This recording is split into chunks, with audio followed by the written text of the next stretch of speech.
तीवरे जख्म नहीं भरे। ब्रेक तो बाद एक बार फिर ये चर्चा अगे वधावांगे। 5 तस्वीरां तुहानूं दिखाउने आ। इन्हां 5 तस्वीरां दे विच पूरी सियासत है जिहड़ी वो 84 ते घुम रही है। मनमोहन सरकार ने मुआवजा दिता, मोदी सरकार ने मुआवजा दिता। यादगार ते सियासत हो रही है। रकाबगंज दे विच यादगार का निर्माण कार्य शुरू करना जा रहा है तो सवाल ये उठाया जा रहा है कि इन्नी देर क्यों लगा दी गई। एक तस्वीर है, SIT का ऐलान कर दिया केजरीवाल सरकार ते नोटिफिकेशन कदों आएगा, सवाल ये भी है। ये सवाल शायद दबिया रह गया, ये सवाल नूं पुछया नहीं जा रहा। ये सवाल भी पूछना जरूरी है तो असीं ये पुछांगे ते HS फुलका भी साडे नाल मौजूद होणगे। विचली तस्वीर है, ये तस्वीर सब तो वड्डी तस्वीर है। ये वो तस्वीर है जिसका दर्द बयान नहीं किया जा सकता, जिसका दर्द दस्या नहीं जा सकता। कई कमीशन बने पर अज तक इंसाफ क्यों नहीं मिला, सवाल ये पूछा जा रहा है। तो सवाल पूछण वालियां कई जिंदगियां इस जहान नूं छड्ड गईयां ने।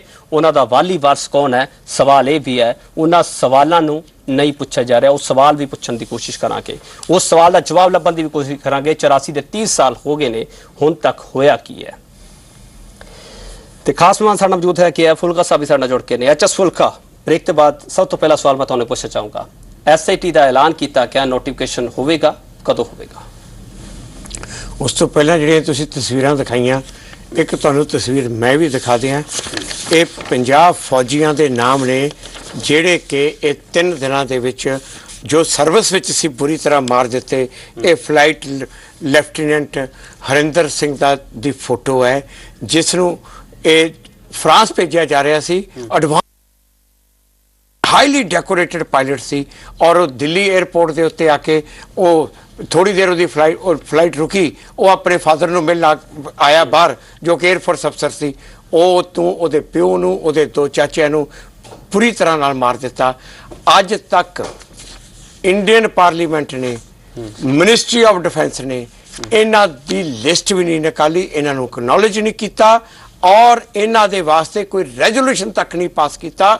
जदों कि वारी वारी इत्थे बड़े बढ़ चढ़ के कह रहे हैं, मोदी जी ने भी कहा सी हम एक एक फौजी के सर का हिसाब लेंगे।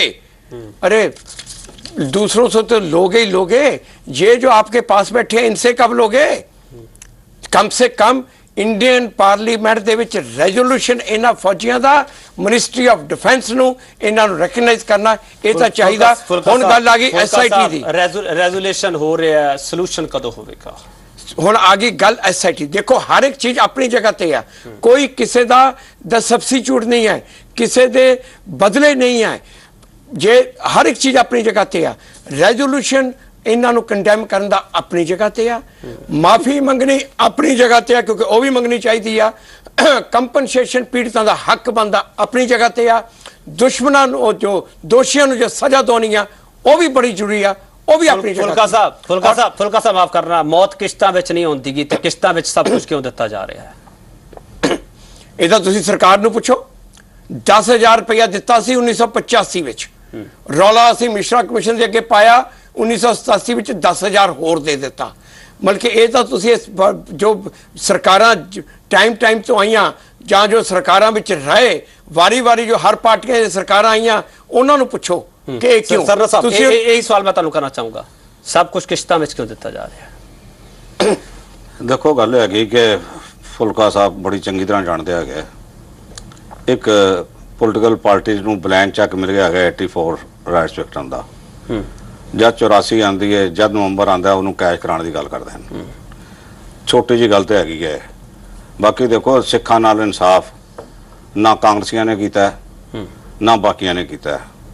फुलका साहब बड़ी चंगी तरह जानते हैं, चंद्रशेखर जी की सरकार बनी, भावें थोड़ी देर लिए बनी, VP सिंह की बनी, IK गुजराल की बनी, देवका गोड़े की बनी, फिर 7 साल वाजपेयी की NDA की गौरमेंट बनी जिहदे विच बादल दल पूरी तरह शामिल सी, मिनिस्टर सी।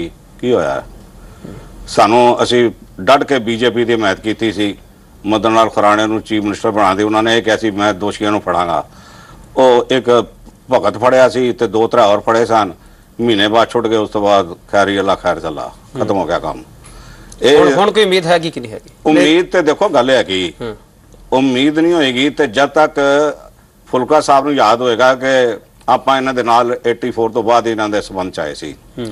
ਉਸ ਵਕਤ ਸਾਡੇ ਬੁੱਧੀਜੀਵੀ ਜਿਹੜੇ ਸਨ ਉਹ ਇਹ ਗੱਲ ਕਹਿੰਦੇ ਸਨ ਕਿ ਸਿੱਖਾਂ ਨੂੰ ਇਹ 84 ਦਾ ਜਿਹੜਾ ਕਾਰਾ ਹੋਇਆ ਇਸ ਨੂੰ ਕਦੀ ਭੁੱਲਣਾ ਨਹੀਂ ਚਾਹੀਦਾ, ਹਰ ਸਾਲ ਮਨਾਉਣਾ ਚਾਹੀਦਾ ਹੈ।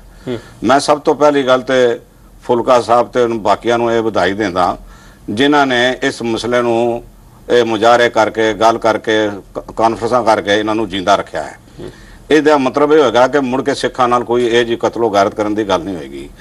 ਪਰ ਗੱਲ ਹੈਗੀ ਕਿ ਇਹ ਜਿਹੜਾ ਇਨਸਾਫ ਨਹੀਂ ਮਿਲਿਆ ਹਾਲੇ ਤੱਕ, ਇਸ ਦੇ ਲਈ ਸਾਰੇ ਬਰੀ ਉਲਜ਼ਮਾ ਨਹੀਂ ਹੈਗੇ, ਸਾਰੇ ਦੋਸ਼ੀ ਨੇ। ਸਾਨੂੰ ਇਹ ਹੈਗਾ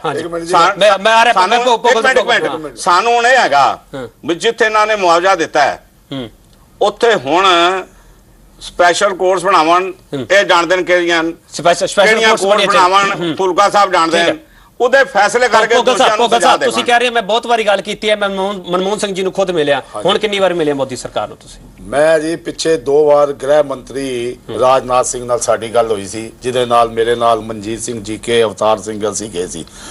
ਉਹਨਾਂ ਨੂੰ ਅਸੀਂ ਸਾਰੀਆਂ ਗੱਲਾਂ ਦਸੀਆਂ। ਅਸੀਂ ਕਿਹਾ ਮੁਆਵਜ਼ਾ ਇੱਕ ਅਲੱਗ ਚੀਜ਼ ਹੈ। ਜਦ ਤੱਕ ਜੋ ਦੋਸ਼ੀ ਹਨ ਸੱਜਣ ਕੁਮਾਰ ਤੇ ਜਗਦੀਸ਼ ਟੈਟਲਰ ਜਦ ਤੱਕ ਜੇਲ੍ਹ ਦੀਆਂ ਸਲਾਖਾਂ ਵਿੱਚ ਨਹੀਂ ਜਾਂਦੇ, ਇਹ ਕੌਮ ਦਾ ਇਹ ਜੋ 84 ਦਾ ਜਿਹੜਾ ਮਸਲਾ ਹੈ ਇਹ ਆਂਦਾ ਰਹੇਗਾ, ਸੜਕਾਂ ਤੇ ਵੀ ਆਏਗਾ। ਦੂਸਰੀ ਗੱਲ ਜਿਹੜੀ ਮੁਆਵਜ਼ੇ ਦੀ ਗੱਲ ਹੈ, 2005 ਦੇ ਵਿੱਚ ਫੁਲਕਾ ਸਾਹਿਬ ਨੂੰ ਯਾਦ ਹੋਗਾ ਦੇਸ਼ ਦੇ ਪ੍ਰਧਾਨ ਮੰਤਰੀ ਮਨਮੋਹਨ ਸਿੰਘ ਨੇ ਦੇਸ਼ ਦੀ ਸੰਸਦ ਵਿੱਚ ਕਿਹਾ ਸੀ ਕਿ ਮੈਂ ਜਿਹੜੇ ਲੋਕ ਮਾਰੇ ਗਏ ਹਨ ਉਹਨਾਂ ਨੂੰ ਵਾਪਸ ਨਹੀਂ ਲਿਆ ਸਕਦਾ, ਮਗਰ ਜਿਨ੍ਹਾਂ ਦੇ ਲੋਕ ਮਾਰੇ ਗਏ ਉਹਨਾਂ ਦੇ ਪਰਿਵਾਰ ਨੂੰ ਸਰਕਾਰੀ ਨੌਕਰੀ ਦਿੱਤੀ ਜਾਏਗੀ, ਮੁੜ ਵਸੇਵੇ ਦੀ ਗੱਲ ਕੀਤੀ ਜਾਏਗੀ। 715 ਕਰੋੜ ਰੁਪਏ ਦਾ ਪੈਕੇਜ ਅਲਾਉਂਸ ਕੀਤਾ ਗਿਆ। ਉਹ ਪੈਕੇਜ ਦਾ ਜੋ ਫਾਇਦਾ ਸੀ ਨਾ ਸਟੇਟਾਂ 'ਚ ਹੋਇਆ। ਸ਼ੀਲਾ ਸਰਕਾਰ 10-15 ਸਾਲ ਰਹੀ, ਉਹਨੇ 1,23,000 ਰੁਪਇਆ। ਮੇਰੀ ਗੱਲ ਤੁਸੀਂ ਦਿੱਲੀ ਦੀ ਗੱਲ ਕਰਦੇ ਹੋ, ਦਿੱਲੀ ਸਰਕਾਰ ਦੀ ਗੱਲ ਕਰਦੇ ਹੋ।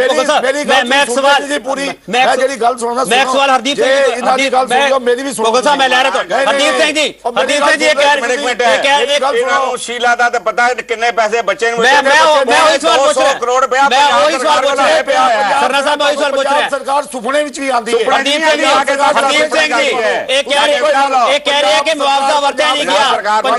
ਪੰਜਾਬ ਦੇ ਵਿੱਚ ਕਿੰਨਾ ਮੁਆਵਜ਼ਾ ਵਰਤਿਆ ਗਿਆ ਹਰਦੀਪ ਸਿੰਘ ਜੀ? ਸ਼੍ਰੋਮਣੀ ਅਕਾਲੀ ਦਲ ਨਾ ਹੋਵੇ ਨਾ ਇੱਥੇ ਜੋ ਅਸੀਂ ਕਹਿੰਦੇ ਨਹੀਂ ਫਿਰ ਆ ਕੇ ਲੁੱਟਿਆ ਜਾਏਗਾ ਹਿੰਦੁਸਤਾਨ। ਤੇਰੇ ਨਹੀਂ ਹੈਗੇ ਕਮ ਸੇ ਕਮ ਮੁਗਲ ਸਾਹਿਬ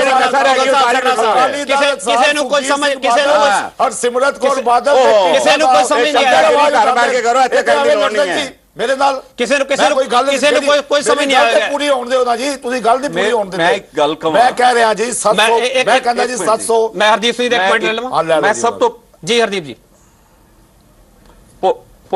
ਭੋਗਲ ਜੀ ਇੱਕ ਮਿੰਟ, ਮੈਂ ਇੱਕ ਗੱਲ ਕਹਿਣੀ ਚਾਹਾਂਗਾ ਕਿ ਮੇਰੇ ਸਮੇਤ ਹਰ ਸਿੱਖ ਇਹ ਵੇਖਦਾ ਹੈ ਕਿ ਇਤਨੇ ਸੀਰੀਅਸ ਇਸ਼ੂ ਦੇ ਉੱਤੇ ਅਸੀਂ ਕਿਸ ਤਰੀਕੇ ਦੀ ਚਰਚਾ ਕਰਦੇ ਪਏ ਹਾਂ, ਅਸੀਂ ਕੀ ਕੁਝ ਕੀਤਾ ਹੈ, ਅਸੀਂ ਉਸ ਦੇ ਉੱਤੇ ਉਸ ਪੜਚੋਲ ਕਰਨ ਦੀ ਥਾਂ ਉਲਝੇ ਪਏ ਹਾਂ। ਔਰ ਮੈਂ ਸੱਚੀ ਦੱਸਾਂ ਅਸੀਂ ਸਾਰੇ ਦੇ ਸਾਰੇ ਕੌਮ ਦੇ ਦੋਸ਼ੀ ਬਣ ਰਹੇ ਹਾਂ। ਮੈਨੂੰ ਬਹੁਤ ਅਫਸੋਸ ਹੈ ਹਰਦੀਪ ਸਿੰਘ ਜੀ, ਮੈਨੂੰ ਬਹੁਤ ਅਫਸੋਸ ਹੋਇਆ ਜੋ ਕੁਝ ਦਿੱਲੀ ਹੋਇਆ ਉਹੀ ਜੋ ਹੈ ਪੰਜਾਬ ਵਿੱਚ ਹੋਇਆ।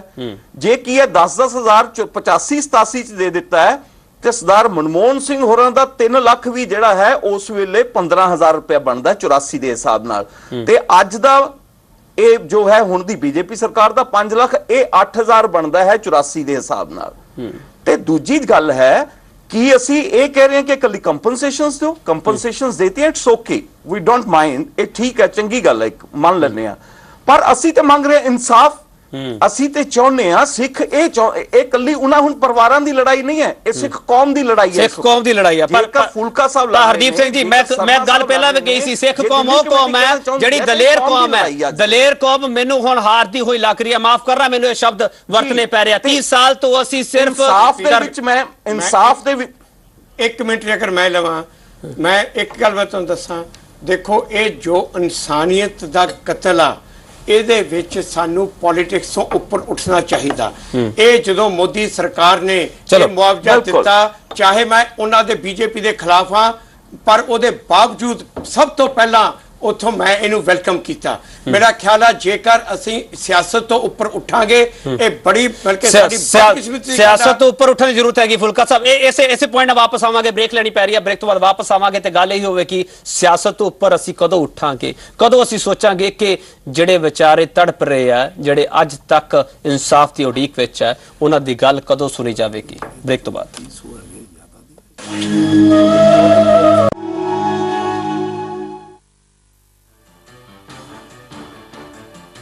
ਮੋਦੀ ਬਿਹਤਰ ਜਾਂ ਫਿਰ ਮਨਮੋਹਨ ਸਿੰਘ। ਇਹ ਦੋਵੇਂ ਆਗੂ ਇੱਕ ਵਾਰ ਫਿਰ ਤੋਂ ਮੁਕਾਬਲੇ ਦੇ ਵਿੱਚ ਖੜੇ ਨੇ, ਪਰ ਇਸ ਵਾਰ ਮੁਕਾਬਲਾ ਵੋਟ ਦਾ ਨਹੀਂ ਬਲਕਿ ਮੁਆਵਜ਼ੇ ਦਾ ਏ। ਮੋਦੀ ਸਰਕਾਰ ਨੇ 1984 ਦੇ ਸਿੱਖ ਦੰਗਾ ਪੀੜਤਾਂ ਦੇ ਲਈ ਮੁਆਵਜ਼ੇ ਦਾ ਐਲਾਨ ਕੀਤਾ ਤਾਂ ਸਾਬਕਾ ਪ੍ਰਧਾਨ ਮੰਤਰੀ ਮਨਮੋਹਨ ਸਿੰਘ ਦੇ ਮੁਆਵਜ਼ੇ ਦਾ ਵੀ ਜ਼ਿਕਰ ਹੋਣ ਲੱਗਿਆ। ਮੋਦੀ ਸਰਕਾਰ ਨੇ ਹਰ ਪੀੜਤ ਨੂੰ 5 ਲੱਖ ਰੁਪਏ ਦਾ ਮੁਆਵਜ਼ਾ ਦੇਣ ਦਾ ਐਲਾਨ ਕੀਤਾ। ਇਸ ਤੋਂ ਪਹਿਲਾਂ 2006 ਦੇ ਵਿੱਚ ਜਦੋਂ ਮਨਮੋਹਨ ਸਿੰਘ ਦੇਸ਼ ਦੇ ਪ੍ਰਧਾਨ ਮੰਤਰੀ ਸਨ, ਉਦੋਂ ਵੀ ਸਿੱਖਾਂ ਨੂੰ ਮੁਆਵਜ਼ੇ ਦਾ ਐਲਾਨ ਕੀਤਾ ਗਿਆ ਸੀ। ਉਦੋਂ ਹਰ ਪੀੜਤ ਨੂੰ 3.5 ਲੱਖ ਰੁਪਏ ਦਾ ਮੁਆਵਜ਼ਾ ਦਿੱਤਾ ਗਿਆ ਸੀ। ਮਨਮੋਹਨ ਸਰਕਾਰ ਨੇ ਕੁੱਲ 717 ਕਰੋੜ ਰੁਪਏ ਦੇ ਮੁਆਵਜ਼ੇ ਦਾ ਐਲਾਨ ਕੀਤਾ, ਜਿਸ ਦੇ ਵਿੱਚੋਂ 517 ਕਰੋੜ ਰੁਪਏ ਹੀ ਖਰਚ ਹੋ ਸਕੇ। ਬਾਕੀ ਬਚੇ 200 ਸਕੇ ਕਿਉਂਕਿ ਮੁਆਵਜ਼ੇ ਦਾ ਦਾਅਵਾ ਕਰਨ ਵਾਲਿਆਂ ਦੀ ਪਹਿਚਾਣ ਹੀ ਨਹੀਂ ਕੀਤੀ ਜਾ ਸਕੀ। ਮਨਮੋਹਨ ਸਰਕਾਰ ਨੇ ਕੈਸ਼ ਤੋਂ ਇਲਾਵਾ ਦੰਗਾ ਪੀੜਤਾਂ ਨੂੰ ਜਾਇਦਾਦ ਦੇ ਨੁਕਸਾਨ ਦੀ ਭਰਪਾਈ ਲਈ ਵੀ ਮੁਆਵਜ਼ਾ ਦਿੱਤਾ ਸੀ, ਪਰ ਬਾਵਜੂਦ ਇਸ ਦੇ ਉਹ ਸਿੱਖਾਂ ਦੀ ਹਮਦਰਦੀ ਹਾਸਲ ਨਹੀਂ ਕਰ ਸਕੇ। ਕਾਂਗਰਸ ਸਰਕਾਰ ਦੇ ਪ੍ਰਧਾਨ ਮੰਤਰੀ ਹੋਣ ਦੇ ਨਾਤੇ ਮਨਮੋਹਨ ਸਿੰਘ ਨੇ ਸਿੱਖ ਦੰਗਿਆਂ ਦੇ ਉੱਤੇ 2005 ਦੇ ਵਿੱਚ ਨਾ ਸਿਰਫ ਸਿੱਖਾਂ ਤੋਂ ਬਲਕਿ ਪੂਰੇ ਦੇਸ਼ ਤੋਂ ਮਾਫੀ ਮੰਗੀ ਸੀ। ਮਨਮੋਹਨ ਦੀ ਮਾਫੀ ਦੇ 9 ਸਾਲ ਬਾਅਦ ਇੱਕ ਵਾਰ ਫਿਰ ਤੋਂ ਮੁਆਵਜ਼ੇ ਦਾ ਮਸਲਾ ਸਿਆਸੀ ਰੰਗ ਅਖਤਿਆਰ ਕਰ ਚੁੱਕਾ ਹੈ ਤੇ ਹੁਣ ਜਨਤਾ ਨੂੰ ਕਿਸ ਦਾ ਮੁਆਵਜ਼ਾ ਰਾਸ ਆਵੇਗਾ, ਇਸ ਦਾ ਪਤਾ ਭਵਿੱਖ ਵਿੱਚ ਲੱਗੇਗਾ।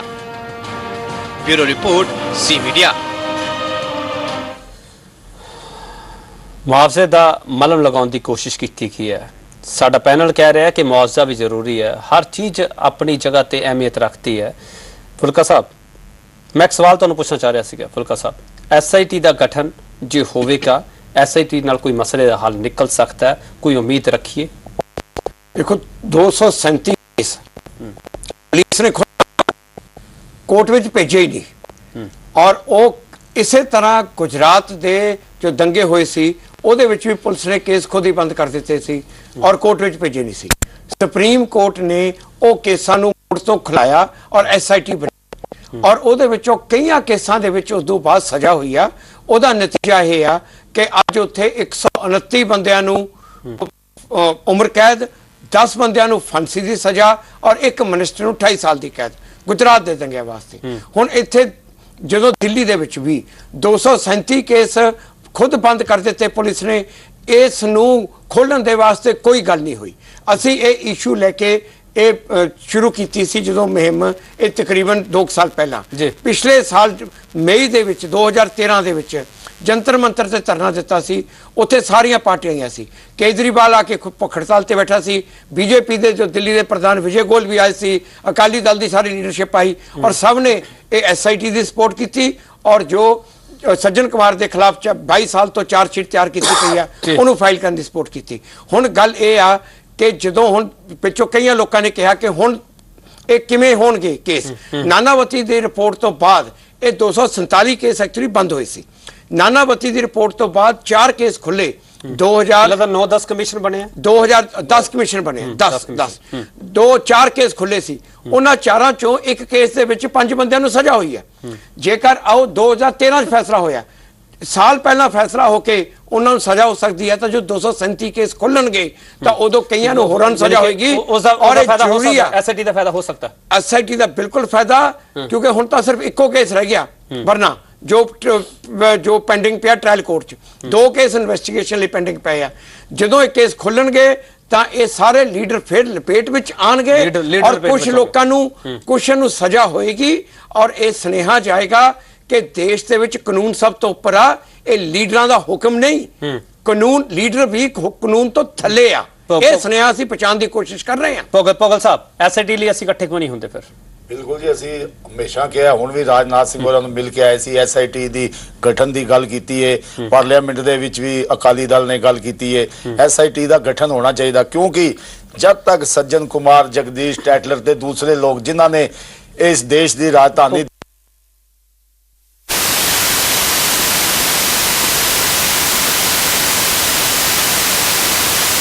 नहीं कर सकते। हुण सानू उम्मीद है कि भारतीय जनता पार्टी पूरी पावर मेजॉरिटी चाहिए ते हुण उन्हां नूं चाहीदा फौरन ਚਾਹੀਦਾ ਕਿ ਤੁਸੀਂ ਦਬਾਅ ਪਾਓਗੇ, ਦਬਾਅ ਪੈ ਰਿਹਾ ਹੈ। ਸ਼੍ਰੋਮਣੀ ਅਕਾਲੀ ਦਲ ਲਗਾਤਾਰ ਦਬਾਅ ਪਾ ਰਹੀ ਹੈ ਕਿ ਭਾਈ ਇਹਨਾਂ ਨੂੰ ਸਵਾਲ ਫੁਲਕਾ ਸਾਹਿਬ ਦਾ ਸੀਗਾ, ਪਰ ਮੈਂ ਸਰਨਾ ਸਾਹਿਬ ਤੋਂ ਪੁੱਛਣਾ ਚਾਹੂੰਗਾ। ਅੱਜ ਬੀਜੇਪੀ ਬਿਲਕੁਲ ਸੱਤਾ ਦੇ ਵਿੱਚ ਹੈ, ਕਾਬਜ ਹੈ ਔਰ ਉਹਦੀ ਫੁੱਲ ਮੈਜੋਰਟੀ ਹੈ। full ਅੱਜ majority ਮੋਦੀ ਸਾਹਿਬ ਨੂੰ ਚਾਹੀਦਾ ਹੈ ਠੀਕ ਕਿ ਹੈ। ਫੌਰਨ ਇਹਨਾਂ ਨੂੰ ਰਸ਼ ਕਰਕੇ केपी जी ਇਹਨੂੰ सर ਜੇਲ੍ਹ ਦੀਆਂ ਸਲਾਖਾਂ केपी ਭੇਜਿਆ जी सिर्फ ਜਾਵੇ। एक गल मैं कहांगा, जी। मैं अज जेकर अकाली दल इस गल दे उत्ते आ गया कि जी SIT बननी चाहिए तो मैं इन्हां दा बड़ा धन्नवादी हाँ, पर जो केजरीवाल ने बनाई सी उदों तो 10 महीने तो हुण तक SIT पोस्ट करते रहे। नहीं ਜਦੋਂ ਜਾ ਕੇ फुलका साहब का बयान है, ਅਸੀਂ ਤੇ ਅੱਜ 2-3 ਸਾਲ का बयान है, ਸਾਡੇ ਕੋਲ SIT ਦੀ ਲੋੜ ਨਹੀਂ ਹੈਗੀ। ਫੁਲਕਾ ਸਾਹਿਬ ਇਹ ਤੁਸੀਂ ਗੱਲ ਨਾ ਕਹੋ। ਅਸੀਂ ਚਲੋ ਮੈਂ ਅੱਜ ਧੰਨਵਾਦੀ ਹਾਂ ਜੀ, ਤੁਸੀਂ ਆ ਗਏ ਹੋ। 2 ਸਾਲ ਬਹੁਤ ਧੰਨਵਾਦ ਹੈ। ਭੋਗਲ ਸਾਹਿਬ SIT ਪਾਰਟੀ ਦੀ ਲਾਈਨ ਹੈ, SIT ਦਾ ਗਠਨ ਹੋਣਾ ਚਾਹੀਦਾ, ਪਾਰਟੀ ਲਾਈਨ, ਬਿਲਕੁਲ ਪਾਰਟੀ ਲਾਈਨ। ਸਰਨਾ ਸਾਹਿਬ ਵੈਸੇ ਤਾਂ ਫੁਲਕਾ ਸਾਹਿਬ ਦਾ ਸਵਾਲ ਸੀਗਾ, SIT ਦਾ ਗਠਨ ਕਰਨ ਲਈ ਹੁਕਮ ਦੇਣ ਲਈ ਕਿੰਨਾ ਟਾਈਮ ਲੱਗਦਾ ਹੈ? ਮੈਂ ਤਾਂ ਸਮਝਾਂ ਜੀ ਇਹਨਾਂ ਨੇ ਜਿਹੜਾ ਕੰਪਨਸੇਸ਼ਨ ਦਿੱਤਾ ਹੈ, ਇਹਨਾਂ ਨੇ ਆਪਣੇ ਬੰਦਿਆਂ ਕੋਲੋਂ ਚਿੱਠੀਆਂ ਮੰਗਾਈਆਂ ਤੇ 2 ਘੰਟੇ ਫੈਸਲਾ ਕਰਕੇ ਕੰਪਨਸੇਸ਼ਨ ਦਿੱਤਾ ਹੈ। ਜੋ ਆਪਣੇ ਬੰਦੇ ਤੇ ਮੰਗਾਉਣਗੇ ਔਰ ਬਗਾਨਿਆਂ ਤੋਂ ਥੋੜਾ ਮੰਗਾਣਗੇ, ਉਹ ਚ ਕਿਹੜੀ ਗੱਲ ਆ? ਨਹੀਂ ਸੁਣੋ ਨਾ, ਅਸੀਂ ਮਿਲ ਕੇ ਆਏ ਸੀ 7 ਅੱਜ ਦਿਨ ਕੋਈ ਦੇ ਮਿਲ ਕੇ ਆਏ ਨਹੀਂ ਅੱਜ। ਕਮਾਲ ਹੈ ਜੀ। ਦੇਖੋ ਇਹਨੂੰ ਕੋਈ ਮੈਨੂੰ ਗੱਲ ਕਰਦੇ ਹੋਏ ਕੀ ਗੱਲਾਂ ਕਰਦੇ ਇਹ ਕੀ ਗੱਲ ਆਪਣੀ ਪਾਰਟੀ ਤੁਸੀਂ ਫਿਰ ਲੜ ਲੱਗੇ ਭੋਗਲ ਸਾਹਿਬ, ਫਿਰ ਲੜ ਲੱਗੇ। ਆਪਾਂ ਗੱਲ ਸੁਣ ਲਈਏ ਇੱਕ ਸਵਾਲ। ਹਾਂਜੀ ਬੋਲੋ। ਤੁਹਾਡੀ ਚਿੱਠੀ ਦੀ ਗੱਲ ਨਹੀਂ ਕਰ ਰਹੇ। ਮਿੰਟ ਡੇਢ ਲੱਗਦਾ ਹੈ SIT ਨੂੰ ਬਣਾਉਣ ਦੇ ਵਿੱਚ, ਔਰ ਅਗਰ ਇਹ ਨਹੀਂ ਬਣੀ ਤੇ ਫੁਲਕਾ ਸਾਹਿਬ ਬਿਲਕੁਲ ਠੀਕ ਹੈ। ਜਦ ਆਮ ਆਦਮੀ ਪਾਰਟੀ ਨੇ ਦੀ ਮੰਗ ਕੀਤੀ ਸੀ ਤੇ ਬਾਦਲ ਸਾਹਿਬ ਨੇ ਕਿਹਾ ਜੀ ਕੋਈ ਲੋੜ ਨਹੀਂ, ਬਥੇਰੇ ਕਮਿਸ਼ਨ ਬਣ ਗਏ। ਚਲੋ ਕੋਈ ਗੱਲ ਨਹੀਂ, ਅੱਜ ਬਾਦਲ ਸਾਹਿਬ ਵਾਪਸ ਆ ਗਏ, ਅਸੀਂ ਧੰਨਵਾਦ ਕਰੋ। ਹੁਣ ਵਾਪਸ ਆ ਧੰਨਵਾਦ ਕਰੋ ਅੱਜ। ਭਾਵੇਂ SIT ਬਣਾਉਣ, ਕਮਿਸ਼ਨ ਬਣਾਉਣ, ones for all time frame ਚ ਬਣਾ ਕੇ ਇਹ ਫੈਸਲੇ ਹੋਣੇ ਚਾਹੀਦੇ। ਟਾਈਮ ਫਰੇਮ ਮੈਂ ਇਹੀ ਸਵਾਲ ਕਰ ਰਿਹਾ, ਟਾਈਮ ਫਰੇਮ ਹੈ ਜਿਹੜਾ ਉੱਤੇ ਹੋਣਾ ਚਾਹੀਦਾ। ਹਰਦੀਪ ਸਿੰਘ ਜੀ ਨਾ ਬਿਆਨ ਦਿੰਦੇ ਨਾ ਆਂਦਾ ਹਰਦੀਪ ਸਿੰਘ ਬੈਠੇ ਨਾ ਕਰਨ ਭੋਗਲ ਸਾਹਿਬ ਆਪਾਂ ਫਿਰ ਉਹ ਮੈਂ ਆਪਣੇ ਅੱਗਾ ਨਾ ਸੁਣੇ ਫਿਰ ਲੜਾਈ। ਹਰਦੀਪ ਸਿੰਘ ਜੀ ਕੀ ਕਮਾਲ ਕਰ ਰਹੇ ਹੋ? ਹਰਦੀਪ ਸਿੰਘ ਜੀ ਸਾਰੇ ਕ੍ਰੈਡਿਟ ਲੈਣਾ ਚਾਹੁੰਦੇ ਨੇ ਕਿ ਮੈਂ ਕੀਤਾ ਮੇਰੀ ਚਿੱਠੀ ਨਾਲ ਸਾਰਾ ਕੁਝ ਹੋਇਆ। ਮੈਂ ਕਿਸੇ ਇੰਡੀਵਿਜੂਅਲੀ ਨਹੀਂ ਕਹਿ ਰਿਹਾਗਾ, ਸਾਰੇ ਸਿਆਸਤਦਾਨ ਇੱਕੋ ਜਿਹੇ। ਮੈਂ ਤਾਂ ਸਾਰਿਆਂ ਨੂੰ ਸਨਮੁਖ ਹੋ ਕੇ ਕਹਿ ਰਿਹਾ ਤੇ ਮੈਂ ਸਾਰਿਆਂ ਤੇ ਉਂਗਲ ਵੀ ਚੱਕ ਰਿਹਾ, ਸਾਰੇ ਤੇ ਸਵਾਲ ਚੁੱਕ ਰਿਹਾ। ਹਰਦੀਪ ਸਿੰਘ ਜੀ, ਇਹ ਵਿਲ ਪਾਵਰ ਹੈ ਜਿਹੜੀ, ਉਹ ਇਹ ਕਿਉਂ ਨਹੀਂ ਕਹਿੰਦੀ ਕਿ ਮੈਂ ਸਿੱਖ ਹੈਗਾ, ਮੇਰੀ ਕੌਮ ਦੇ ਬੰਦੇ ਆ ਜਿਹੜੇ ਉਹ ਮਾਰੇ ਗਏ ਆ? ਉਹ ਗੱਲ ਕਿਉਂ ਨਹੀਂ ਆਉਂਦੀ? ਮੇਰੀ ਪਾਰਟੀ, ਮੈਂ, ਹੋਮੇ, ਹੰਕਾਰ, ਮੇਰੀ ਸਿਆਸਤ, ਇਹ ਕਿਉਂ ਅੱਗੇ ਆ ਰਹੀ ਹੈ? ਇਹ ਤਾਂ ਨਹੀਂ ਸਿਖਾਇਆ ਸੀਗਾ ਗੁਰੂ ਸਾਹਿਬਾਨ ਨੇ? KP ਜੀ ਤੁਸੀਂ ਮੇਰੇ ਮੂੰਹ ਦੇ ਲਫ਼ਜ਼ ਲੈ ਲਿੱਤੇ ਨੇ। ਮੈਂ ਇਹੋ ਹੀ ਕਹਿਣਾ ਚਾਹ ਰਿਹਾ ਸੀ, ਕਿਉਂ ਕਿ ਸ਼੍ਰੋਮਣੀ ਅਕਾਲੀ ਦਲ ਨੇ ਜਾਂ ਕਿਉਂ ਨਹੀਂ ਕਿ ਅਸੀਂ ਸਿੱਖਾਂ ਨੇ ਇਹ ਮੰਗ ਕੀਤੀ ਹੈ, ਕਿਉਂ ਸਾਡੇ ਸਟੈਂਡਸ ਨੇ 6 ਮਹੀਨੇ ਪਹਿਲਾਂ ਕੁਝ ਹੋਣ, ਅੱਜ ਕੁਝ ਹੋਣ। ਚਲੋ ਇੱਕ ਗੱਲ ਹੈ, ਦੇਖੋ ਇਹੀ ਗੱਲ ਜਿਹੜੀ ਮੈਂ ਤੇ ਮੇਰੀ ਪਾਰਟੀਆਂ ਦੀ ਗੱਲ ਆ ਗਈ ਨਾ, ਦੇਖੋ ਇੱਕ ਪਾਰਟੀ ਜੋ ਹੈ ਉਹ ਅੱਜ ਕਹਿੰਦੀ ਹੈ ਕਿ ਅਰਦਾਸ ਕੀਤੀ ਜਾਵੇ, ਦੂਜਾ ਗਰੁੱਪ ਹੈ ਉਹ ਕਹਿੰਦਾ ਹੈ ਕਿ ਕੱਲ ਪੰਜਾਬ ਬੰਦ ਕੀਤਾ ਜਾਵੇ, ਤੀਸਰਾ ਗਰੁੱਪ ਹੈ ਉਹ ਕਹਿੰਦਾ ਕਿ ਪਰਸੋਂ ਐਮਨੈਸਟੀ ਦੇ ਕੋਲ ਜਾਣਾ ਹੈ। ਇਸ ਦੇ ਦੌਰਾਨ ਅਕਾਲੀ ਦਲ ਕਹਿੰਦਾ ਹੈ ਕਿ ਕੱਲ ਅਸੀਂ ਆਰੰਭ ਕਰਾਂਗੇ ਜਿਹੜਾ 1.5 ਸਾਲ ਪਹਿਲਾਂ ਅਸੀਂ ਨੀਂਹ ਪੱਥਰ ਰੱਖਿਆ ਸੀ। ਇਹ ਸਿਰਫ ਤੇ ਸਿਰਫ ਆਪੋ ਤਾਪੀ ਦਿਸ ਰਹੀ ਹੈ ਜੀ, ਇਸ ਵਿੱਚ ਕੋਈ ਦੋ ਰਾਇਆਂ ਨਹੀਂ ਹੈ। ਮੈਂ ਤੇ ਕਹਿਣਾ ਜੋ ਫੁਲਕਾ ਸਾਹਿਬ ਨੇ ਗੱਲ ਕਹੀ ਹੈ ਕਿ ਜੇ SIT ਬਣਦੀ ਹੈ ਔਰ ਉਸ ਦੇ ਰਾਹੀਂ ਕੋਈ ਨਤੀਜੇ ਆਉਣ, ਚੰਗੀ ਗੱਲ ਹੈ। ਸਭ ਤੋਂ ਜ਼ਰੂਰੀ ਕਦਮ ਜਿਹੜਾ ਚੁੱਕਣ ਦੀ ਲੋੜ ਹੈ, ਜਿਹੜਾ ਮੈਨੂੰ ਲੱਗਦਾ ਨਹੀਂ ਕਿ ਕੀਤਾ ਜਾਵੇ, ਕਿਉਂਕਿ 5 ਲੱਖ ਦੇ ਮੁਆਵਜ਼ੇ ਨਾਲ ਜੋ ਹੈ ਕੇਂਦਰ ਸਰਕਾਰ ਬਰੀ ਹੋਣਾ ਚਾਹੁੰਦੀ ਹੈ ਤੇ ਮੁੱਦਾ ਖੋਣਾ ਚਾਹੁੰਦੀ ਹੈ ਕੇਵਲ ਤੇ ਕੇਵਲ ਅਕਾਲੀ ਦਲ ਦੇ ਕੋਲੋਂ। ਪਰ ਜਿਹੜੀ ਚੀਜ਼ ਹੈ ਕਿ ਉਹ ਚਾਹੀਦਾ ਹੈ ਕਿ ਇੱਕ ਤੇ ਪਾਰਲੀਮੈਂਟ ਦੇ ਵਿੱਚ ਇਸ ਦੇ ਬਾਰੇ ਮੁਆਫੀਨਾਮਾ ਆਉਣਾ ਚਾਹੀਦਾ ਹੈ, ਪਾਰਲੀਮੈਂਟ ਦੇ ਵੱਲੋਂ, ਇਸ ਮੁਲਕ ਦੇ ਵੱਲੋਂ ਆਉਣਾ ਚਾਹੀਦਾ, ਕਿਸੇ ਇੰਡੀਵਿਜੂਅਲਸ ਵੱਲੋਂ ਨਹੀਂ। ਸਭ ਤੋਂ ਪਹਿਲਾਂ ਮੈਂ ਤਾਂ ਕਹਾਂ ਤਾਂ ਜੋ ਇੰਟਰਨੈਸ਼ਨਲ ਕਮਿਊਨਿਟੀ ਦੇ ਪਾਸ ਇਹ ਸੁਨੇਹਾ ਜਾ ਸਕੇ ਕਿ ਹਾਂ ਜੋ ਗਲਤੀ, ਜੋ ਸ਼ਰਮਿੰਦਗੀ ਇਸ ਮੁਲਕ ਦੇ ਵਿੱਚ, ਇਸ ਡੈਮੋਕ੍ਰੇਸੀ ਦੇ ਵਿੱਚ ਉਸ ਦੌਰ ਦੇ ਵਿੱਚ ਹੋਈ ਹੈ, ਉਸ ਦਾ ਅਹਿਸਾਸ ਅੱਜ ਹੋਇਆ ਹੈ। ਔਰ ਮੈਂ ਦੂਸਰੀ ਗੱਲ ਕਹਾਂ ਕਿ ਇਹ ਮਸਲਾ ਬਣਿਆ ਕਿਉਂ, ਨਵੰਬਰ 84 ਕਿਉਂ ਹੋਇਆ, 1978 ਤੋਂ ਲੈ ਕੇ 1996 ਤੱਕ ਜੋ ਹਾਲਾਤ ਪੈਦਾ ਹੋਏ, ਇਹਦੇ ਬਾਰੇ ਟਰੁੱਥ ਕਮਿਸ਼ਨ ਬਣਨਾ ਚਾਹੀਦਾ ਹੈ। ਕਿਸ ਤਰੀਕੇ 78 ਤੋਂ ਹਾਲਾਤ ਪੈਦਾ ਹੋ ਰਹੇ ਨੇ। ਚਲੋ ਟਰੁੱਥ ਕਮਿਸ਼ਨ ਤੁਸੀਂ ਗੱਲ ਕੀਤੀ ਹਰਦੀਪ ਸਿੰਘ ਜੀ, ਮੈਂ ਬ੍ਰੇਕ ਲੈਣੀ ਹੈ, ਬ੍ਰੇਕ ਤੋਂ ਬਾਅਦ ਇਹੀ ਸਵਾਲ ਮੈਂ ਆ ਕੇ ਪੁੱਛੂੰਗਾ, ਟਰੁੱਥ ਕਮਿਸ਼ਨ ਕਿਵੇਂ ਬਣ ਸਕਦਾ ਹੈ, SIT ਦਾ ਗਠਨ ਕਿਵੇਂ ਹੋ ਸਕਦਾ ਹੈ? ਫੁਲਕਾ ਸਾਹਿਬ ਕਾਨੂੰਨ ਦੇ ਜਾਣਕਾਰ ਹੈ, 84 ਦੇ ਪੀੜਤਾਂ ਲਈ ਲੰਬੇ ਸਮੇਂ ਤੋਂ ਕੇਸ ਲੜਦੇ ਆ ਰਹੇ ਨੇ ਤੇ ਫੁਲਕਾ ਸਾਹਿਬ ਨੂੰ ਵੀ ਇਹ ਸਵਾਲ ਪੁੱਛਿਆ ਜਾਵੇਗਾ ਕਿ ਟਰੁੱਥ ਕਮਿਸ਼ਨ ਬਣਾਇਆ ਜਾ ਸਕਦਾ ਹੈ, SIT ਦਾ ਗਠਨ ਕੀਤਾ ਜਾ ਸਕਦਾ। ਤੇ ਇੱਕ ਸਵਾਲ ਹੋਰ ਫੁਲਕਾ ਸਾਹਿਬ ਨੂੰ ਪੁੱਛੂੰਗਾ, 84 ਦਾ ਕੇਸ ਲੜਦੇ ਇਹਨਾਂ ਦੇ ਹੰਝੂ ਤਾਂ ਨਹੀਂ ਕਿਤੇ ਸੁੱਕੇ? ਬ੍ਰੇਕ ਤੋਂ ਬਾਅਦ 30 ਵਰੇ ਜ਼ਖਮ ਨਹੀਂ ਭਰੇ, ਅਸੀਂ ਇਸ ਮੁੱਦੇ ਚਰਚਾ ਕਰ ਰਹੇ ਹਾਂ। ਇੱਕ ਸਵਾਲ ਮੈਂ ਛੱਡ ਕੇ ਗਿਆ ਸੀ ਫੁਲਕਾ ਸਾਹਿਬ, 84 ਦੇ ਪੀੜਤਾਂ ਲਈ ਕੇਸ ਲੜਦੇ ਤੁਹਾਡੇ ਹੰਝੂ ਤਾਂ ਨਹੀਂ ਕਿਤੇ ਸੁੱਕੇ? ਹਾਂ KP ਜੀ, ਹੰਝੂ ਤਾਂ ਆਏ ਨਹੀਂ ਸੀ, ਆਉਣ ਹੀ ਨਹੀਂ ਦਿੱਤੇ। ਜੇ ਹੰਝੂਆਂ 'ਚ ਡੁੱਬੇ ਰਹਿੰਦੇ ਤਾਂ ਸ਼ਾਇਦ ਇਹ ਲੜਾਈ ਇੰਨੀ ਦੇਰ ਚੱਲਦੀ ਹੋਈ ਨਹੀਂ, ਪਹਿਲੀ ਗੱਲ।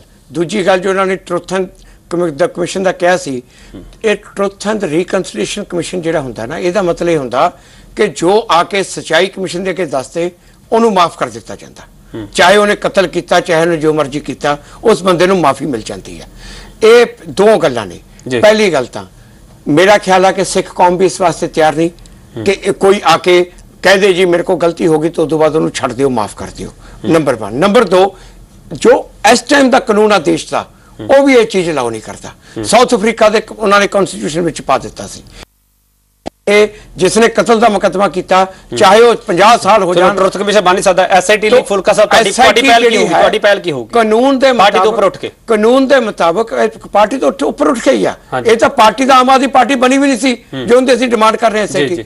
ਜੋ ਇੰਡੀਅਨ ਕਾਨੂੰਨ ਦੇ ਮੁਤਾਬਕ ਐਸਆਈਟੀ ਬਣ ਸਕਦੀ ਆ, ਔਰ ਐਸਆਈਟੀ ਜਦੋਂ ਬਣੂਗੀ ਔਰ ਇਹ ਜੋ ਕੇਸ ਬੰਦ ਹੋਇਆ ਉਹ ਗੈਰ ਕਾਨੂੰਨੀ ਤਰੀਕੇ ਨਾਲ ਬੰਦ ਹੋਇਆ, ਇਹ ਖੁੱਲਣਗੇ, ਰੀਇਨਵੈਸਟੀਗੇਟ ਹੋਣਗੇ, ਉਸ ਤੋਂ ਬਾਅਦ ਜਾ ਕੇ ਦੋਸ਼ੀਆਂ ਨੂੰ ਸਜ਼ਾ ਹੋਏਗੀ, ਜੋ ਕਿ ਬਹੁਤ ਜ਼ਰੂਰੀ ਹੈ, ਕਰਨਾ ਚਾਹੀਦਾ, ਬਹੁਤ ਜ਼ਰੂਰੀ ਹੈ। ਫੁਲਕਾ ਸਾਹਿਬ ਤੁਹਾਡਾ ਧੰਨਵਾਦ, ਕਿਉਂਕਿ ਫੁਲਕਾ ਸਾਹਿਬ ਨੇ ਕਿਤੇ ਜਾਣਾ ਤੇ ਹੋਰ ਮਹਿਮਾਨ ਸਾਡੇ ਨਾਲ ਮੌਜੂਦ ਰਹਿਣਗੇ। ਸਰਨਾ ਸਾਹਿਬ, ਇਹੀ ਸਵਾਲ ਮੈਂ ਤੁਹਾਡੇ ਤੋਂ ਪੁੱਛਣਾ ਚਾਹੂੰਗਾ। ਸਰਨਾ ਸਾਹਿਬ, ਅਸੀਂ ਗੱਲ ਜਦੋਂ ਕਰਦੇ ਐਸਆਈਟੀ ਦੀ, ਅਸੀਂ ਗੱਲ ਕਰਦੇ ਆ ਮੁਆਵਜ਼ੇ ਦੀ, ਅਸੀਂ ਸਾਰੀਆਂ ਗੱਲਾਂ ਕਰ ਲਈਆਂ ਨੇ, ਪਰ ਉਹਨਾਂ ਲੋਕਾਂ ਕੋਲੇ ਕਦੋਂ ਜਾਇਆ ਜਾਊਗਾ ਜਿਹੜੇ ਵਿਚਾਰੇ ਵਾਰ-ਵਾਰ ਇੰਤਜ਼ਾਰ ਕਰਦੇ ਆ ਕਿ ਸਾਡੀ ਕੋਈ ਗੱਲ ਸੁਣਨਾ ਆਵੇਗਾ? ਦੇਖੋ, ਗੱਲ ਹੈਗੀ ਜੀ ਕਿ ਪਹਿਲੇ ਮੈਂ ਫੁਲਕਾ ਸਾਹਿਬ ਦੀ ਗੱਲ ਦੀ ਕਰਨਾ ਚਾਹੁੰਦਾ ਵਾਂ ਜੀ, ਵੀ ਇਹਨਾਂ ਨੇ ਕਿਹਾ ਵੀ ਟਰੁੱਥ ਕਮਿਸ਼ਨ ਦੁਨੀਆ ਦੇ ਕਾਨੂੰਨ ਦੇ ਵਿੱਚ ਤਾਂ ਬਣਦਾ ਹੈ ਕਿ ਜੇ ਕੋਈ ਸੱਚ ਆ ਕੇ ਕਹਿ ਜਾਏ ਤਾਂ ਉਸ ਨੂੰ ਮਾਫੀ ਮਿਲ ਜਾਂਦੀ ਹੈ। ਮੈਨੂੰ ਇਹ ਤਾਂ ਨਹੀਂ ਸਮਝ ਬਈ ਟਰੁੱਥ ਕਮਿਸ਼ਨ, ਪਰ ਮੈਂ ਇਹ ਜ਼ਰੂਰ ਚਾਹੁੰਦਾ ਵਾਂ ਕਿ ਹਿੰਦੁਸਤਾਨ ਦੀ ਮੌਜੂਦਾ ਸਰਕਾਰ ਇੱਕ ਇਹ ਜਿਹਾ ਕਮਿਸ਼ਨ ਜ਼ਰੂਰ ਬਣਾਵੇ ਜਿਹਦੇ ਵਿੱਚ ਸਿੱਖ ਵਿਦਵਾਨ ਵੀ ਲੈ ਜਾਵਣ, ਬਾਕੀ ਵੀ ਲੈ ਜਾਣ। ਉਹ ਸਾਰਾ ਜੋ 1980 ਤੋਂ ਬਾਅਦ ਜੋ ਕੁਝ ਹੋਇਆ ਉਸ ਦੇ ਸਾਰੇ ਕਾਗਜ਼ਾਂ ਨੂੰ ਦੇਖ ਲੱਗਦਾ ਸਰਨਾ ਸਾਹਿਬ ਜੋ ਸਹੀ ਗੱਲ ਹੈ ਨਾ, ਇਸ ਮਸਲੇ ਦਾ ਅੱਧਾ ਹੱਲ ਉਦੋਂ ਹੋ ਸਕਦਾ ਹੈ ਜਦੋਂ ਅਸੀਂ ਸਾਰੇ ਸਿੱਖ ਹੈ ਜਿਹੜੇ ਸਾਰੀਆਂ ਸਿੱਖ ਜਥੇਬੰਦੀਆਂ ਪਾਰਟੀਬਾਜ਼ੀ ਤੋਂ ਧੜੇ ਬੰਦੇ ਉੱਪਰ ਉੱਠ ਕੇ ਇਕੱਠੇ ਹੋ ਕੇ ਗੱਲ ਕਰੀਏ। ਮੈਨੂੰ ਲੱਗਦਾ ਇਹ ਮੰਚ ਉਸ ਲਈ ਅਸੀਂ ਇਸਤੇਮਾਲ ਕਰ ਸਕਦੇ ਹਾਂ। ਦੇਖੋ, ਮੈਂ ਆਪਣੀ ਗੱਲ ਕਰਤੇ ਜੀ ਕਿਸੇ ਨੂੰ ਪਰ ਅਸੀਂ ਜ਼ਰੂਰ ਚਾਹੁੰਦੇ ਹਾਂ ਕਿ ਇਹ ਜੋ ਅਸਲ ਤੱਥ ਹੈਗਾ, ਇਹ ਘਟਨਾ ਕਿਉਂ ਵਾਪਰੀ, ਕੀ ਹੋਇਆ, ਕਿਸ ਤਰ੍ਹਾਂ ਹੋਇਆ, ਇਹ ਦੁਨੀਆ ਦੇ ਸਾਹਮਣੇ ਔਰ ਸਿੱਖਾਂ ਦੇ ਸਾਹਮਣੇ ਔਰ ਹਿੰਦੁਸਤਾਨੀਆਂ ਦੇ ਸਾਹਮਣੇ ਆਉਣਾ ਚਾਹੀਦਾ ਹੈ। ਕਿਹੜਾ ਕਾਨੂੰਨ, ਕਿਹੜਾ ਕਮਿਸ਼ਨ ਬਣੇ, ਇਹ ਜ਼ਰੂਰ ਸਰਨਾ ਸਾਹਿਬ, ਕਿਹੜੇ ਦੋਸ਼ੀ ਹੈਗੇ, ਪੋਲੀਟੀਕਲ ਪਾਰਟੀ ਦੇ ਲੀਡਰ ਦੋਸ਼ੀ ਹੈਗੇ, ਉਹ ਸਾਰੇ ਸਾਹਮਣੇ ਆਉਣੇ ਚਾਹੀਦੇ। ਅਕਾਲੀ ਦਲ ਨਾਲ, ਸਿੱਖ ਫੈਡਰੇਸ਼ਨ ਨਾਲ ਸਾਰੇ ਇਕੱਠੇ ਹੋ ਕੇ ਇੱਕ ਮੰਚ ਤੇ ਇਕੱਠੇ ਹੋ ਕੇ ਜਾ ਸਕਦੇ ਆ। ਮੋਦੀ ਸਰਕਾਰ ਕੋਲੇ ਕਿ ਐਸਆਈਟੀ ਦਾ ਗਠਨ ਜਲਦੀ ਕੀਤਾ ਜਾਵੇ। ਦੇਖੋ ਜੀ, ਗੱਲ ਹੈ ਮੈਂ ਭਰੋਸਾ ਲੈ ਸਕਦਾ ਨਹੀਂ, ਦੇਖੋ ਸਿੱਧੀ ਬੜੇ ਸਾਫ਼ ਸ਼ਬਦਾਂ ਵਿੱਚ ਸਵਾਲ ਕਰ ਰਿਹਾ। ਸਿੱਧੀ ਗੱਲ ਹੈਗੀ, ਮੋਦੀ ਸਰਕਾਰ ਬੁਲਾਵੇ ਸਾਰਿਆਂ ਸਿੱਖਾਂ ਨੂੰ, ਬਈ ਹਿੰਦੁਸਤਾਨ ਦੇ ਵਿੱਚ ਸਿੱਖਾਂ ਦੇ ਨਾਲ ਜੋ ਜਾਤੀ, ਇੱਕ ਮਿੰਟ ਸਰਨਾ ਸਾਹਿਬ, ਨਹੀਂ ਮਾਫ ਕਰਨਾ, ਮੈਂ ਸਵਾਲ ਕੀਤਾ ਸਰਨਾ ਸਾਹਿਬ, ਉਹ ਸਰਕਾਰ ਕਿਉਂ ਬੁਲਾਵੇ, ਅਸੀਂ ਆਪ ਇਕੱਠੇ ਹੋ ਕੇ ਕਿਉਂ ਨਹੀਂ ਜਾ ਰਹੇ? ਨਹੀਂ, ਕਮਾਲ ਕਰਦੇ ਪਏ ਹੋ। ਜਿਸ ਨੇ ਗੱਲ ਸੁਣਨੀ ਹੈ ਉਹ ਕਿਉਂ ਨਾ ਬੁਲਾਵੇ ਜੀ? ਅਸੀਂ ਪਹਿਲੇ ਬਾਹਰ ਇਕੱਠੇ ਹੋਈਏ ਤੇ ਫਿਰ ਜਾਈਏ। ਜਦ ਉਹ ਬੁਲਾਏਗਾ ਤੇ ਫਿਰ ਅਸੀਂ ਜਾਵਾਂਗੇ ਤੇ ਸਾਡੀ ਗੱਲ ਸੁਣੀ ਜਾਏਗੀ ਨਾ। ਚਲੋ ਠੀਕ ਹੈ, ਇਹੀ ਸਵਾਲ ਭੋਗਲ ਸਾਹਿਬ ਤੁਹਾਨੂੰ। ਹਾਂਜੀ, ਇਕੱਠੇ ਹੋ ਸਕਦੇ ਹਾਂ ਅਸੀਂ ਤੇ ਇਕੱਠੇ ਹੈਗੇ ਆ ਜੀ। ਸ਼੍ਰੋਮਣੀ ਅਕਾਲੀ ਦਲ ਨਹੀਂ, ਸ਼੍ਰੋਮਣੀ ਅਕਾਲੀ ਦਲ ਨੇ ਹਮੇਸ਼ਾ ਗੱਲ ਇਕੱਠੇ ਹੋਣ ਦੀ ਕਹੀ ਹੈ। ਫਿਰ ਤੁਸੀਂ ਗੱਲ ਸ਼੍ਰੋਮਣੀ ਅਕਾਲੀ ਦਲ ਤੇ ਲੈ ਗਏ। ਮੈਂ ਤਾਂ ਸਿੱਖ ਦਲ ਦੀ ਗੱਲ ਕਰ ਰਿਹਾ, ਇੱਕ ਸਿੱਖ ਦਲ ਜਾਵੇ। ਇਸ ਕਾਰਜ ਵਾਸਤੇ ਸਾਰੇ ਇਕੱਠੇ ਹੋਣ, ਸਾਰੇ ਇਕੱਠੇ ਹੋਣ। ਕੌਣ ਹਮਲਾ ਕੌਣ ਮਾਰੂਗਾ? ਹਮਲਾ ਕੌਣ ਮਾਰੂਗਾ? ਇਕੱਠੇ ਸਾਰਿਆਂ ਨੂੰ ਇਕੱਠੇ ਹੋ ਕੇ ਅਸੀਂ ਕਹੀਏ ਕਿ ਬਈ ਅਸੀਂ ਮੋਦੀ ਸਾਹਿਬ ਕੋਲ ਜਾਂਦੇ ਆ, ਉਹਨਾਂ ਨੂੰ ਕਹੀਏ ਜਿਨ ਤੁਸੀਂ ਇਹ ਕੌਣ ਕਹੂਗਾ? ਭੋਗਲ ਸਾਹਿਬ, ਮੇਰਾ ਸਵਾਲ ਹੀ, ਕੌਣ ਕਹੂਗਾ? ਸਾਰੇ ਇੱਕ ਵਾਰ ਦੇਖੋ ਜੀ, ਪ੍ਰਾਈਮ ਮਿਨਿਸਟਰ ਨੇ ਜਿਵੇਂ ਯੂਨਿਟਰੀ ਅਨਾਉਂਸ ਕਰਤੀ ਹੈ ਨਾ ਗੱਲ, ਐਵੇਂ ਪ੍ਰਾਈਮ ਮਿਨਿਸਟਰ ਸਾਰੀਆਂ ਸੰਸਥਾਵਾਂ ਨੂੰ ਬੁਲਾ ਕੇ ਗੱਲ ਕਰੇ। ਚਲੋ ਠੀਕ ਹੈ, ਦੰਗਾ ਪਿੱਟਾ ਤੇ ਗੱਲ ਆ ਗਈ। ਜਦੋਂ ਅਸੀਂ ਆਪ ਦੀ ਗੱਲ ਕਹਿਣੀ, ਅਸੀਂ ਆਪ ਦੇ ਤਰੀਕੇ ਨਾਲ ਕਹਿੰਦੇ ਆ। ਹਰਦੀਪ ਸਿੰਘ ਜੀ, ਤੁਸੀਂ ਕੀ ਕਹਿਣਾ ਚਾਹ ਰਹੇ ਹੋ? ਮੈਂ ਜੋ ਕਹਿਣਾ ਚਾਹ ਰਿਹਾ ਸੀਗਾ, ਮੇਰਾ ਜੋ ਸਵਾਲ ਸੀਗਾ ਉਹਦਾ ਜਵਾਬ ਮੈਨੂੰ ਮਿਲਿਆ ਨਹੀਂ ਜੀ। ਦੱਸੋ ਕਿ ਤੁਸੀਂ ਕੀ ਸਵਾਲ ਕਰ ਰਹੇ ਹੋ? ਮੈਂ ਤਾਂ ਇਹ ਸਵਾਲ ਕਰ ਰਿਹਾ ਸੀਗਾ, ਅਸੀਂ ਸਾਰੇ ਸਿੱਖ ਦਲ ਕਿਉਂ ਨਹੀਂ ਹੋ ਕੇ ਇਕੱਠਾ ਜਾਂਦਾ? ਸ਼੍ਰੋਮਣੀ ਅਕਾਲੀ ਦਲ ਦਿੱਲੀ, ਸ਼੍ਰੋਮਣੀ ਅਕਾਲੀ ਦਲ ਬਾਦਲ, ਸ਼੍ਰੋਮਣੀ ਅਕਾਲੀ ਦਲ ਅੰਮ੍ਰਿਤਸਰ। ਬਿਲਕੁਲ ਜ਼ਰੂਰੀ ਹੈ। ਮੇਰਾ ਫੇਰ ਉਹੀ ਸਵਾਲ ਹੈ ਕਿ ਅਕਾਲੀ ਦਲ ਨੂੰ ਚਾਹੀਦਾ ਹੈ ਕਿ ਜੋ ਵੀ ਪ੍ਰੋਗਰਾਮ ਸਿੱਖਾਂ ਦੇ ਰੂਪ ਵਿੱਚ ਵੱਖ-ਵੱਖ ਸੰਸਥਾਵਾਂ ਨੇ ਕੀਤਾ ਹੈ, ਉਸ ਨੂੰ ਇੱਕ ਪਾਸੇ ਛੱਡ ਕੇ, ਉਸ ਨੂੰ ਇਕੱਲਿਆਂ ਛੱਡ ਕੇ ਆਪਣੀ ਵੱਖਰੀ ਲਾਈਨ ਬਣਾਉਣ ਦੀ ਕੋਸ਼ਿਸ਼ ਨਾ ਕਰਨ। ਤੇ ਕੇਵਲ ਨਜ਼ਰ ਇਸ ਤੇ ਨਹੀਂ ਹੋਣੀ ਚਾਹੀਦੀ ਕਿ ਸਾਥੋਂ ਇਹ ਮੁੱਦਾ ਕੋਈ ਖੋ ਕੇ ਲੈ ਗਿਆ, ਬੀਜੇਪੀ ਖੋ ਕੇ ਲੈ ਗਈ, ਕਿ ਉਸਨੇ ਦਿੱਲੀ ਤੁਸੀਂ ਗਲਤ ਕਰ ਰਹੇ ਹੋ।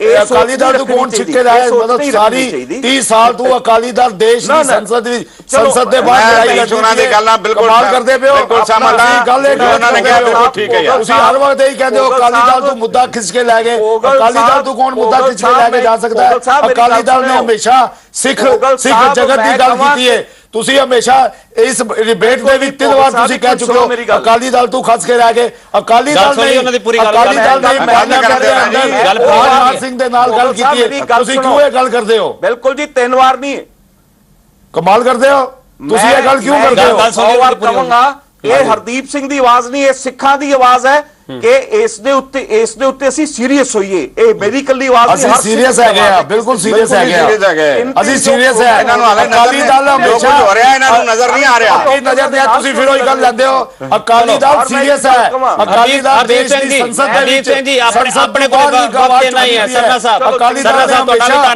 ਵੀ ਧੰਨਵਾਦ ਭੋਗਲ ਸਾਹਿਬ ਤੁਹਾਡਾ ਵੀ ਧੰਨਵਾਦ ਚਰਚਾ ਸ਼ਾਮਲ ਹੋਣ ਦੇ ਲਈ ਸਾਰੀ 84 ਹਰਦੀਪ ਸਿੰਘ ਜੀ ਤੁਸੀਂ ਹਮੇਸ਼ਾ ਇਹ ਗੱਲ ਕਹੀ ਜਾ ਰਹੇ ਹੋ ਜੀ ਵਕਤ